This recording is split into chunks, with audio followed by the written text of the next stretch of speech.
दलितों की तो खूब बात की बीजेपी ने कि दलित नाराज है कांग्रेस पार्टी से, सिर्फ माहौल बना रहे थे। नहीं देखिए, पार्टियां तो अपने अपने हिसाब से अपने अपना कैंपेन करती हैं, अपनी अपनी बातें रखती हैं, बट ज़मीन पे हकीकत जो मैंने बताई वो है। नहीं तो दलित बीजेपी के साथ रहा है कभी या इसी बार नहीं है? नहीं, बीजेपी देखिए, ये एक बहुत बड़ा अच्छा सौरभ आपने सवाल पूछा है, और मैं इस सवाल का जवाब देते देते देते देते थक चुका हूँ बुरी तरीके से। मैं बताता हूँ इसका आपको सभी नेशनल परिप्रेक्ष्य भी मान लीजिए, ये परिप्रेक्ष्य भी मान लीजिए आप। ये सवाल बीजेपी वाले हमेशा बीजेपी वालों से ये रहता है, अरे दलित तो हमको वोट ज़्यादा करके देते नहीं है। ठीक, ये आपने भी अभी यही सवाल पूछा।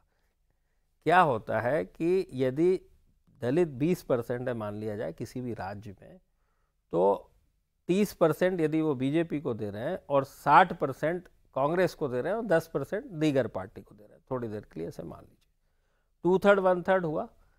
लेकिन दलित तो अभी भी 2/3 1/3 बहुत बड़ा फर्क है। लेकिन यदि दलित ये डिसाइड कर ले या कोई भी समुदाय ये डिसाइड कर ले कि किसी पार्टी को मैंने बिल्कुल नहीं देना, ये जो मैंने बिल्कुल नहीं देना, इस बार जाट ने डिसाइड कर लिया, बीजेपी को 11% मिल रहा है, तो जब ये 30 से उठ के 11 आते हैं ना, उसका मायने समझिए। 30 से उठ के 11 पे आए या 10 पे आए, 20% का फॉल हुआ, तो ये 20% जब उधर जुड़ता है ना सरकार, तो 2 और 2 4% कम होते हैं एब्सोल्यूट ओवरऑल में। 4 ये नहीं होते, ये असली वहां 4 जुड़ते हैं तो 8% से आप सरकते हैं। ये जो 8% का खेल होता है ना, ये आपकी सारी परिस्थितियां और समीकरण को बिगाड़ के रख देता है। 8% से फिर बचा क्या?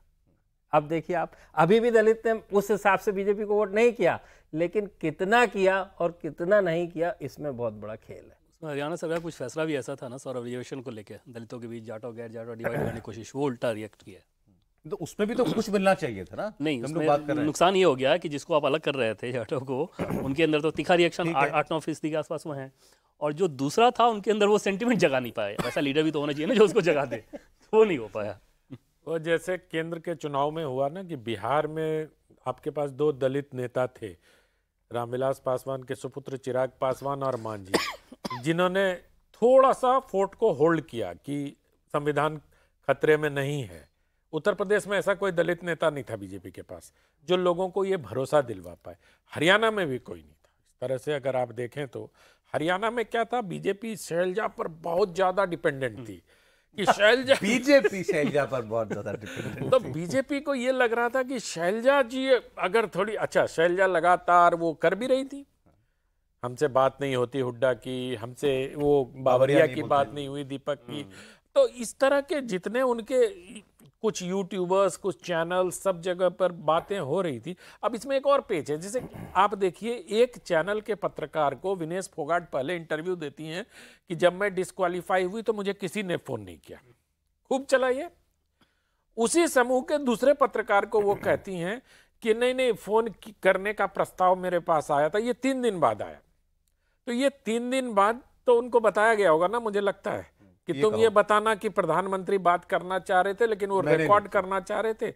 तो मैं ये सोचता हूं कि जो फर्स्ट रिएक्शन लोगों का होता है ना, वो सच्चा और सुच्चा होता है। उसके बाद तो आप राजनीति में चले जाते हो। तो उसी प्रकार से दलितों में जिस प्रकार से ये हेवीली डिपेंडेंट हो गए शैलजा पर, दलित कोई लीडरशिप खड़ा नहीं कर पा रही है। बीजेपी के साथ समस्या ये है। सर और कौन सी खड़ी कर ली हरियाणा में? आप कह रहे हैं दलित लीडरशिप नहीं खड़ी करी, मैं कह रहा हूं और कौन सी लीडरशिप खड़ी करी है? 10 साल आपने सरकार बना ली, जो मुख्यमंत्री था उसको कैंपेन में नहीं लेके गए। नहीं, कैंपेन में गए, ये भी एक गलत नैरेटिव बना।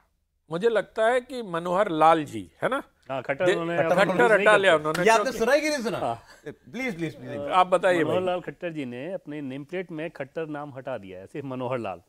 जब मैंने इसके बारे में तहकीकात की कि भाई ऐसा कैसे हो रहा है, क्यों हो रहा है, तो हमें ये बताया गया है कि जो हरियाणा की लिगेसी है, भजन लाल, देवीलाल, बंसी लाल, मनोहर लाल, बिल्कुल, तो ये लाल से लाल मिलाना था, बिल्कुल।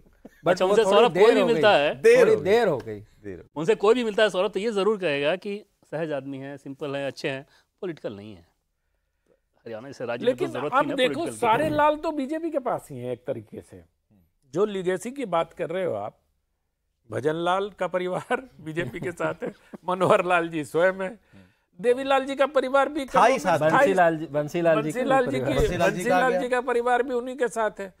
तो लाल तो सब एक तरफ ही हैं, बट देर हो गई। हाँ, देर हो गई। अगर कश्मीर के लालों की बात कर लें, हाँ बिल्कुल करिए। कश्मीर में भी तो एक लाल को बनना है ना सीएम। हाँ हाँ बिल्कुल। हाँ सर, कश्मीर क्या कह रहा है सर? जम्मू कश्मीर, सॉरी। देखिए, जम्मू कश्मीर की बड़ी अच्छी, वहाँ की भी स्थिति करीब करीब जैसे यहाँ जेजेपी का बीजेपी के साथ मिलने के बाद खत्मा हुआ, वहाँ पे पीडीपी का खात्मा हुआ। पीडीपी ने भी सरकार बनाई 10 साल पहले, 28 सीटें आई थी, बीजेपी की 25 आई थी, सरकार बनाई। अब बीजेपी की स्थिति ये है, पिछले लोकसभा 4 महीने की पहले की बात कर लें, अनंतनाग सीट से, लोकसभा सीट से उनकी ट्रेडिशनल सीट है। महबूबा मुफ्ती जी जो है 2.5 लाख से ज़्यादा वोट से हारी, एनसी के एक सिंपल लीडर से 2.5 लाख से ज़्यादा से। और सबसे बड़ी बात यह है कि अब जो इस बार के चुनाव आए, विधानसभा, चलिए वो मान लिया जाए कि नेशनल इलेक्शन था, लोकसभा था, अभी भी मुख्य पार्टियां तो पीडीपी और एनसी थी, जम्मू एंड कश्मीर, कश्मीर की खासकर रैली की बात कर लें तो अब हमारे सर्वे में उनको 9% ओवरऑल वोट शेयर मिलता दिख रहा है, जो कि 14 के असेंबली इलेक्शन में उनको 28% मिला था।